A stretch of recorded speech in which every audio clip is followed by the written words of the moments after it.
This video is about middle cerebral artery color Doppler. How to take a middle cerebral artery, how to take the flow velocities of the middle cerebral artery, and how to trace it first, and then how to take the flow velocities and how to interpret the flow velocities of the middle cerebral artery. We will discuss in this topic, and we will show you on a real patient how to take a middle cerebral artery. So let's get started.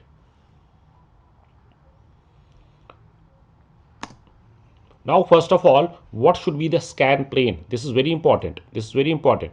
How, what should be the scan plane?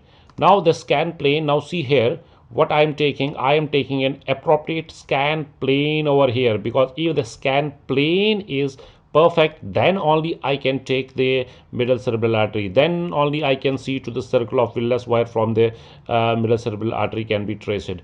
Now, the scan plane should be transthalamic, the BPD plane one. Then I have to adjust my probe. I have to fan my probe. Now see what I am doing over here. I am fanning my probe. I am tilting the probe to see to this thalamus over here. Whenever I get the thalamus over here, then I will put a color box onto this area. This is the area of the third ventricle also over here.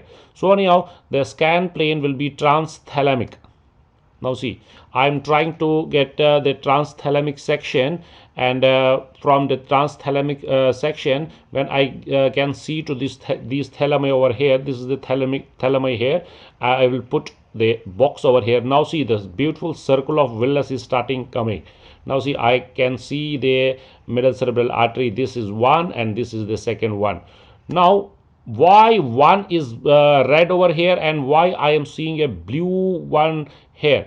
Now, this is the direction which is already discussed in the class number 1, maybe second. That was the practical, that was the physics one.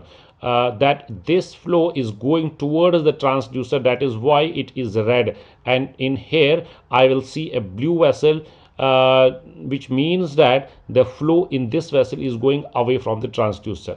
Anyhow, that is a bit of physics over here. I am seeing a circle of Willis over here, and from the circle of Willis I am seeing these middle cerebral artery. But again, the point is, what should be the scan plane? This is very important. Scan plane has to be transthalamic. Now see, I am seeing a thalamus over here. I am putting a color box onto this area, then a bit of tilting will show me a circle of Willis over here. Now I am switching from color Doppler to power Doppler. In power, I will not have any red or blue, but in color, I am seeing a red and a blue vessel over here. So this is the circle of Willis, and these are the middle cerebral arteries, one here and another here. Now I can trace either of here or this one, either of one I can trace it. Again repeating, I will start the scan plane from the transthalamic. Then I will adjust slight tilting will show me this beautiful circle of Willis over here with these middle cerebral arteries over here. Then I will trace the middle cerebral artery over here. I will put the gate over here. Rest the machine will do for me. So little adjustments with this gate will show me a flow pattern over here, that will be of middle cerebral artery, and middle cerebral artery will be having a low diastolic flow. High diastolic flow is abnormal for middle cerebral artery. I will be expecting a low diastolic flow. Now see, I am seeing these systoles and I am seeing a low diastolic flow over here. Again, I am tracing it again. Now see, adjusting with the with this gate, then with this angle will show me the diastolic flow. But the point is, diastolic flow will be low.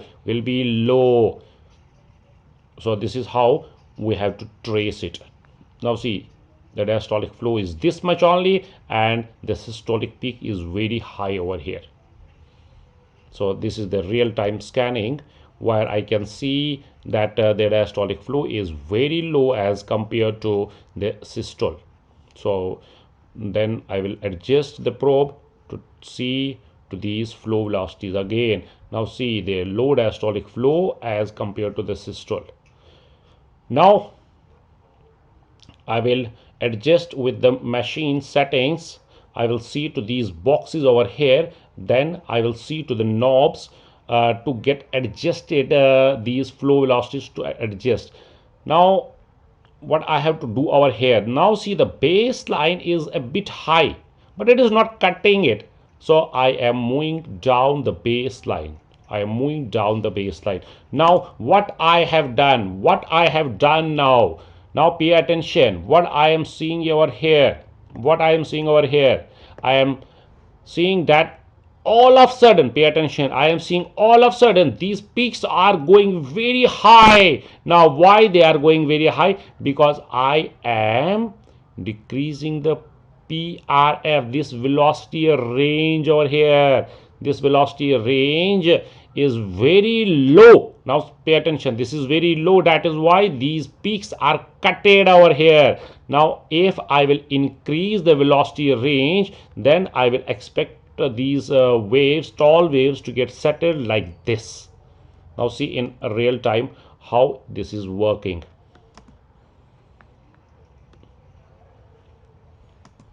Now see, I have increased it. Previously it was some 30 or 40 only. That is why it was cutted. Now I have increased it to 150. Now see, they are settled over here. They are settled over here. Now see, I am increasing it and they are settled. Now I have decreased it again. The peaks will get cutted over here. So this is the velocity range over here. Now this is the velocity range over here, which has to be adjusted as is my peak. Now it depends on the systolic peak. If the systolic peak is very high, it will get cutted. Then I have to increase the velocity range. Now what is over here? I have pressed onto an invert, That is why it is going onto the other side of the baseline.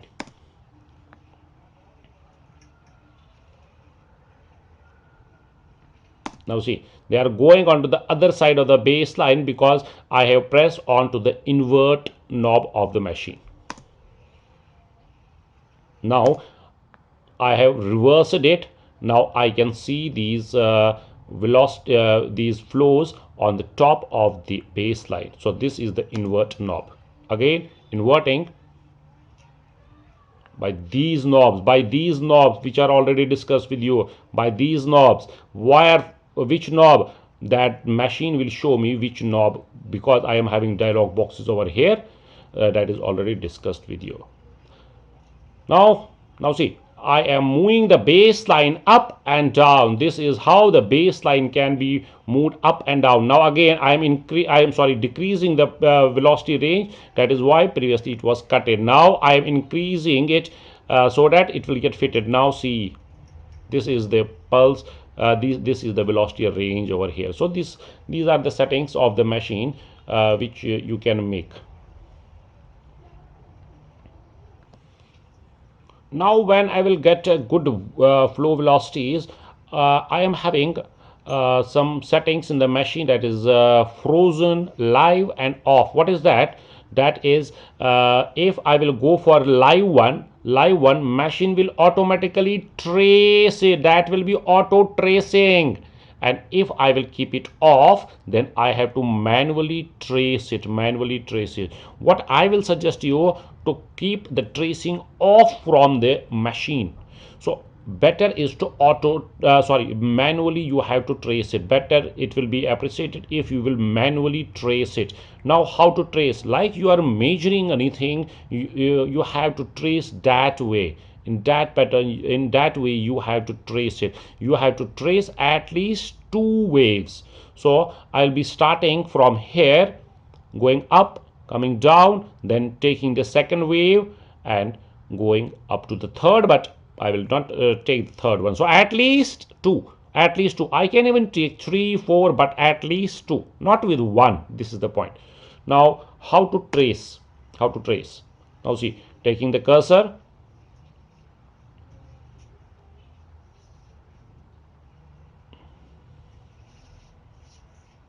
then I will start tracing. I will start tracing it. I have to trace at least two waves. Now I will take the pulse style index pi. I will go for this pi first. Now see how I am tracing it. Tracing up to the peak, coming down, coming down, coming down. This is one. Then going to the second one, going up to peak, coming down, going to the diastole. Yes.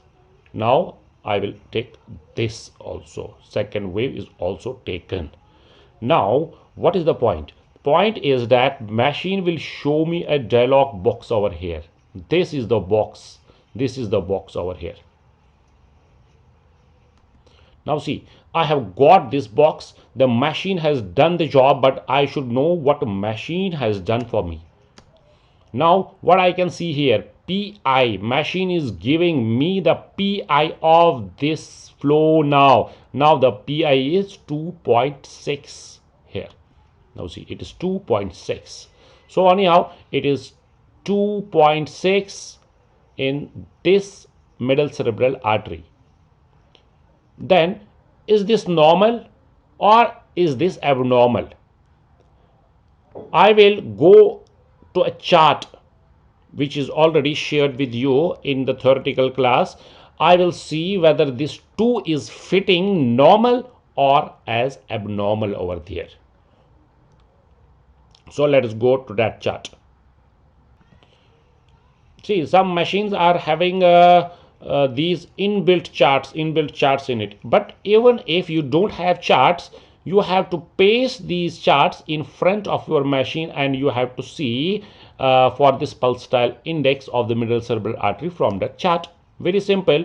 Internet is at your fingertips. You can download these charts. If your machine is not having these presets, you can go and you can take a printout and you can put in front of your machine and you can see whether it is fitting or not. Now I will show you whether 2.6 is fitting for normal or not. Now this is the chart where I can put my results, whatever I have got from the machine. 2.6 it was there, so it is fitting somewhere here. It is on the 95th percentile, 2.5, 2.6. So it is here, so it is just above the normal range, but it is not very much increased. So anyhow, it is in borderline. 2.6 is borderline here at any point of gestation. I have to see to the gestational age also. Now if I have got only 2, that means that it is absolutely normal, but I got 2.6, so it is in the higher side, but still I will say that this is borderline, not much of increase. Now what is the point over here? If I will be saying that this is increased, what that mean? It means that the diastolic flow is low. I am repeating, if it is 2.6, what pi of 2.6 means? Pi of 2.6 means that the diastolic flow is not increased but a bit of decrease over there, which is not a very worrying sign for me. But the point is, if it is 1, pay attention, this is very important, the increase is not worrisome, but a decrease is a red alert. If I will not get 2, if I will get a 1, pi of 1 means that it is decreased. The decrease of pi means that there is increase in the diastolic flow, and that is brain sparing effect. So this was a normal middle cerebral artery with a bit of decreased diastolic flow, but that is not the worrying point. That is not the red alert in this case, because increase in the pulse style index means that I am having a decreased diastolic flow. But if I am having a decreased pi, which it means that I will be having an increased diastolic flow, which is an alarm for me, because it can be a brain sparing effect, and that brain sparing effect most probably will be seen in case of a fetal hypoxia. Now this is another case, not the same case. This is another case where we took the middle cerebral artery diastolic flow. Now let us see what I am seeing over here. Middle cerebral artery from the circle of Willis techniques you know now. Now this is the diastolic flow over here. Now see the visual impression.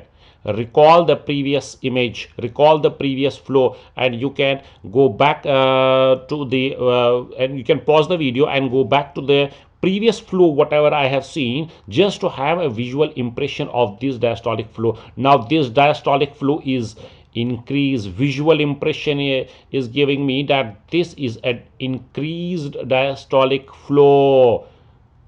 Again I am repeating, you can pause the video and you can go back to the previous flow, you can compare it visually.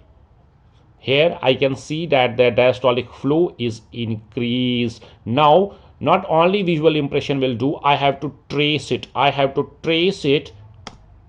Now I have to trace it to document it whether this is increased or this is normal. Now see, the pulse style index here is only 1. Previously it was 2.6. 2.6 is much more than 1, and here pi is only 1, which means that pi is dropped. Go to the chart, pause the video here, go to the chart and see this pi of 1 is very abnormal for this middle cerebral artery.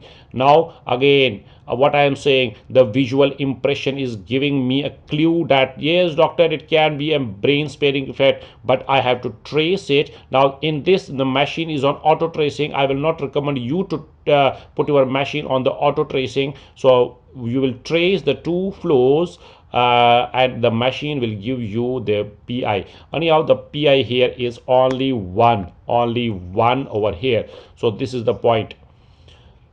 First visual impression, and this is how you have to correlate what you are seeing with these charts. Now by now I think that you are now matured enough to comment on this diastolic flow of this middle cerebral artery. What we see here, we are tracing the middle cerebral artery, and this is the diastolic flow over here. Now see to the diastolic flow over here. This is the baseline over here. This is the baseline. This is much more than expected. Without tracing, I can say that this is a confirmed case of brain sparing effect. But still, if I will trace it, what will you expect the machine to show you? This is my point. First get the visual impression, and then expect the pi which machine should give you before taking the pi from the machine. Now here you will expect a drop in the pulse style index. By drop in the pulse style index, I mean that my diastolic flow is increased. So if the diastolic flow is increased, I will expect the pi to fall. Now here I will not expect even 1 pi of 1. I will not even expect the pulse style index of even 1. I will expect it much less, maybe 0.9, maybe 0.8, but no way it will be 2. So this is how you will be interpreting the flow velocities of this middle cerebral artery. This was all about the patient's demonstration of middle cerebral artery and this visual impression of this diastolic flow. But the important point is, if you see a high diastolic flow in the middle cerebral artery, what will you expect in next vessel, and what the next vessel will be? Next vessel will be aorta. In aorta, what I will expect? A higher diastolic flow? No, I will expect a very low of flow in diastole of middle of aorta if there is brain sparing effect. And what I will expect in an umbilical artery, In umbilical artery, I will expect an abnormal flow, a low diastolic flow, because high placental obliteration is preceding the onset of the brain sparing effect. Once I see the brain sparing effect, I will not expect the umbilical artery to be normal. I will not expect the aorta to be normal. I am talking of early onset IUGR. I am talking of early onset hypoxia. I am not talking of late onset IUGRs. So anyhow, this was how the middle cerebral artery has to be traced. First of all, see to your section scan plane. That is very important. You have to start from the transthalamic section. You have to keep the plane in the transthalamic section. Then with slight movements of the probe, you can see the this circle of Willis over here, and from this circle of Willis you can trace the middle cerebral artery, and then the machine will give you the flow. First of all, see this flow visually whether it is fitting normal in visually or abnormal. Now here you will not say that this is normal, this is absolutely abnormal, this is a high diastolic flow. Then you will trace at least 2 waves, you will trace, and then you will go for the pulsatile index. And this is the chart for the PI, which is easily available on net. You can take a printout of this and paste in front of your machine. If the machine is giving you the middle cerebral artery of 2, that is absolutely normal. But if it is giving you more, don't worry much. But if it is dropped, that is a very bad sign, because that will be the brain sparing effect, and you got the brain sparing effect. You will not expect an aorta to be normal, you will not expect umbilical artery to be normal. So this was all about the practical of middle cerebral artery.